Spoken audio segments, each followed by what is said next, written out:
বৃহস্পতিবার বিপুল উৎসাহ এবং উদ্দীপনার মধ্যে দিয়ে পালিত হলো কলকাতা ক্রীড়া সাংবাদিক ক্লাবের ৭০তম প্রতিষ্ঠাবার্ষিকী অনুষ্ঠান। এই উপলক্ষে ক্লাব তাঁবুতে অনুষ্ঠিত হয় মুকুল দত্ত মেমোরিয়াল ওয়ার্কশপ। প্রখ্যাত এই সাংবাদিকের নামে ওয়ার্কশপটি কোভিডের পর বন্ধ হয়ে গিয়েছিল। ক্লাবের নতুন কমিটি সেটি প্রতিষ্ঠাবার্ষিকীতে আবার চালু করলেন। এই সেমিনারে উপস্থিত ছিলেন জর্জ কলেজের মিডিয়া সায়েন্স এবং স্পোর্টস ম্যানেজমেন্টের ছাত্রছাত্রীরা। এদিন সেমিনারে বক্তব্য রাখেন শুভেন রাহা, জয়ন্ত চক্রবর্তী, দেবাশিস দত্ত, মানিক ব্যানার্জি, জয় চৌধুরী, সুজয় ধর, অনিলাভ চট্টোপাধ্যায় প্রমুখ এবং সঞ্চালনার দায়িত্বে ছিলেন অর্ঘ্য বন্দ্যোপাধ্যায় ও রূপক বসু। অসুস্থতার সত্ত্বেও অনুষ্ঠানে সস্ত্রীক উপস্থিত হয়েছিলেন মুকুল দত্তের পুত্র সাংবাদিক ধীমান দত্ত। এছাড়াও জর্জ কলেজের তরফ থেকে উপস্থিত ছিলেন সৌমি রায়চৌধুরী এবং মানালি ভট্টাচার্য। অনুষ্ঠানের শেষ দিকে ছিল প্রশ্ন উত্তর পর্ব। প্রতিষ্ঠাবার্ষিকী উপলক্ষে অনুষ্ঠানের শুরুতে কেক কাটা হয়। এই অনুষ্ঠানে উপস্থিত ছিলেন বিএসএস শীর্ষকর্তা জয়দীপ মুখার্জি।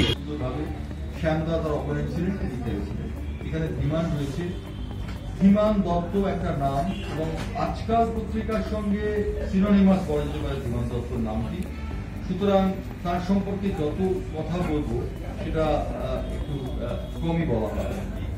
ধীমান দত্ত পরিশ্রম, ধীমান দত্ত পরিচালনা, ধীমান দত্ত একটা ডিপার্টমেন্ট চালানোর গুণ সবকিছু মনে রাখার মতো কথা। একটা সময় ছিল যখন আমি যুগান্তরে ছিলাম, ধীমানরা আজকালে ছিল, একটা প্রতিদ্বন্দ্বিতা ছিল। সেই প্রতিদ্বন্দ্বিতা কিন্তু কোনোদিন আমাদের ব্যক্তিগত সম্পর্কে আঁচ ফেলতে পারেনি। যদিও ধীমান সবসময় একটু রিজার্ভ থাকতো। আমি যদি ভুল না করি তাহলে ধীমান রিজার্ভ থাকতো। আমার সঙ্গে দেবাশ্রী এখানে রয়েছে, দেবাশ্রীর সঙ্গে আমার যোগাযোগ দীর্ঘদিন ধরেই সম্পর্ক রয়েছে।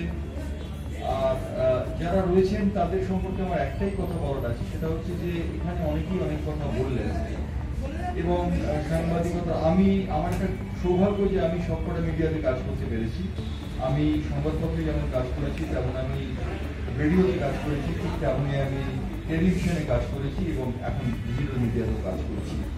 সুতরাং আমার কাছে সবকটা মিডিয়ায় দরজা খোলা রয়েছে। আমি একটা কথাই বলতে চাই, যে কথাটা বলেছেন সেটা হচ্ছে অনিলাভ এবং দেবাশিস, সেটা হচ্ছে লেগওয়ার্কের কোনো তুলনা নেই।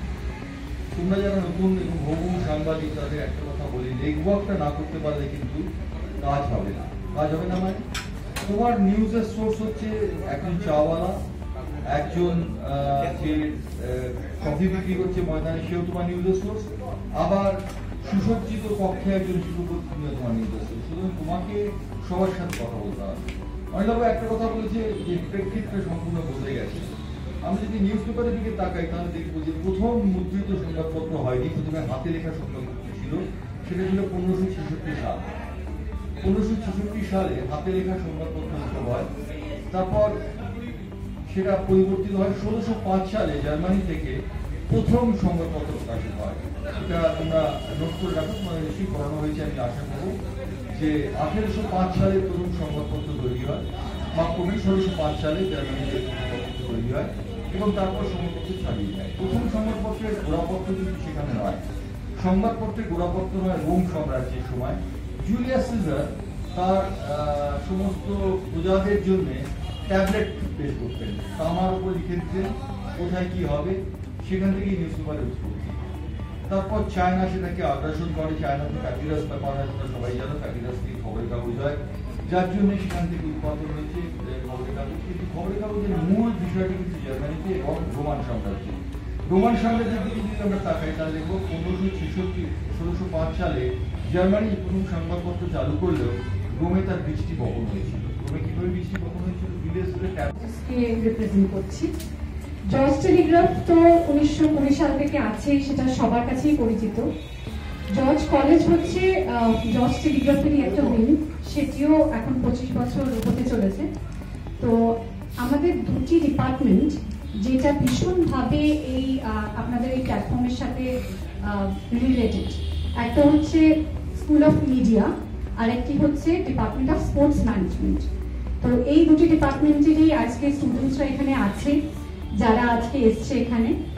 আর তোমাদেরকে এখানে আনার উদ্দেশ্য হচ্ছে যে এই ধরনের যারা ইন্ডাস্ট্রির স্টলওয়ার্ডস আছেন তাদের কাছ থেকে সরাসরি শোনার যে অভিজ্ঞতা এবং যে প্ল্যাটফর্মটা তোমরা পাচ্ছ, সেটি আশা করি তোমাদেরকে ভীষণভাবে এক্সপিরিয়েন্স গেইন করতে সাহায্য করবে। আর অবশ্যই এই যে মেসেজেস গুলো ওনারা দিলেন, যে কিভাবে নিজেদেরকে তৈরি করা, কি কি করতে হবে বা করা উচিত, শুধু সাংবাদিকতা নয়, জীবনের যদি কোনো জায়গায় প্রতিষ্ঠিত হতে হয়, তো এই ধরনের যে লেগে থাকার মানসিকতা, এই জিনিসটাকে ডেভেলপ করা ভীষণ প্রয়োজন। আর আমি তোমাকে বলছি, রক্তাক্ত করবে, রক্তাক্ত হওয়ার রক্তাক্ত হতে হবে, মানে ঠিক আছে, রক্তাক্ত হতে হবে যে কোনো প্রফেশনে। তোমার যদি তুমি ভালো কিছু করতে হয়, তুমি যে প্রফেশনই করো, সে তুমি অভিনেতা হও, তুমি শেফ হও, তুমি অন্য কিছু হও, তোমাকে রক্তাক্ত হতে হবে। তোমাকে রাতের পর রাত না ঘুমিয়ে থাকতে হবে, তোমাকে প্রচুর পরিশ্রম করতে হবে, খাওয়া হবে না, ঘুম হবে না, বাড়ির লোকের চারটে গালাগালি শুনতে হবে। কিন্তু আলটিমেটলি তুমি যেটা রিচ করবে, যেটা রিচ পৌঁছাতে পারবে, সেটা তোমাকে জীবনে এমন কিছু দেবে। এবং আমি বারবার করে বলছি, এই প্রফেশনটাকে একটা মহান প্রফেশন, জানো তো? এই প্রফেশন তোমাকে জীবন চিনতে সাহায্য করে, এত মানুষের সঙ্গে তোমাকে আলাপ করে দেবে, এত মানুষকে উত্থান পতন তুমি দেখতে পাবে নিজের চোখের সামনে, সেটা অন্য কোনো প্রফেশন দেয় না। এই জন্য এই প্রফেশনটা আমাদের, আমি হয়তো খুব সরাসরি এখন আর সাংবাদিকতা করি না, কাজের অন্য জায়গাগুলো তৈরি হয়েছে, কিন্তু আমি বলছি এই প্রফেশন থেকে যা যা প্রাপ্তি, সেটা অন্য কোনো কিছু দিতে পারে না। সবাইকে শুভেচ্ছা জানাবেন।